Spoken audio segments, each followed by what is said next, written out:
So, Bob, I want to ask you questions based on what should believers do after they're saved? Because so many new believers come to Christ and they don't know what's next. They don't know what moves to make. They've heard the gospel, they've accepted the Lord, but there's so much more to the Christian life than that. There's so many things like prayer, finding a church, learning to read the Bible. There's so much we have to talk about, so much we have to teach, and there's a need to teach. So I just wanted to ask you questions and gain some of that wisdom that you have on topics for new believers. So the first kind of topic I'd like to talk about, the first thing I'd like to ask is, if you had anything that you could teach new believers about prayer, what would that be?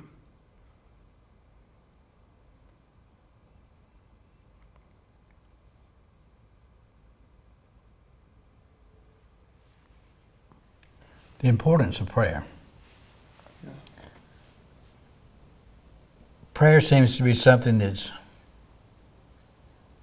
grossly under-respected and understood in the church, even throughout church history. And I see a lot of it, we're in America today, I see a lot of it here. So what's the importance of prayer? Man was meant to have fellowship with God. Started out in the Garden of Eden that way.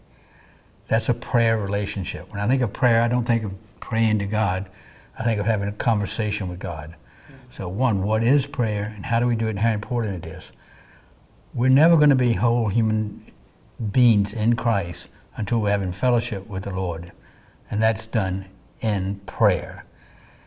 I could go, I think people are trying to get me to do this quickly, which is not easy for me. But I could go through the Old Testament and look at the different people and how prayer was such an integral part of their lives. I'm just going to do one, and that's David, who probably wrote over half the Psalms. Pretty sure he did. Certainly he's by far the largest writer of the Psalms. And they're full with his prayers, his emotions, reaching out to God, and God's pouring back into him. This was the one man that God said was a man after his own heart, in spite of all the sin. But he had a rich prayer life, a rich word for the Lord. And if you want to grow in Christ, when you first become a believer, you've got to start with that relationship with the Lord, which is going to be two things, prayer and the Word. So I guess I slipped on you. I gave you two things. That's awesome. But prayer and learning the Word.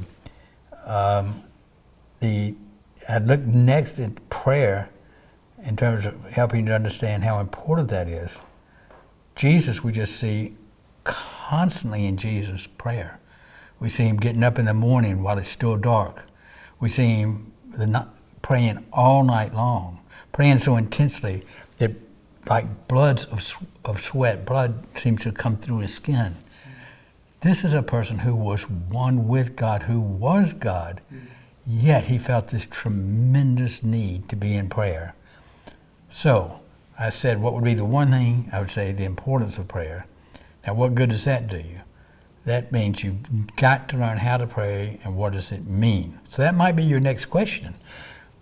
What does it mean to pray? How do you go about it? If it's so important, how then, if you understand it's important, one of the two most important things, if I was going to give two, the Word and prayer, how do you start in prayer?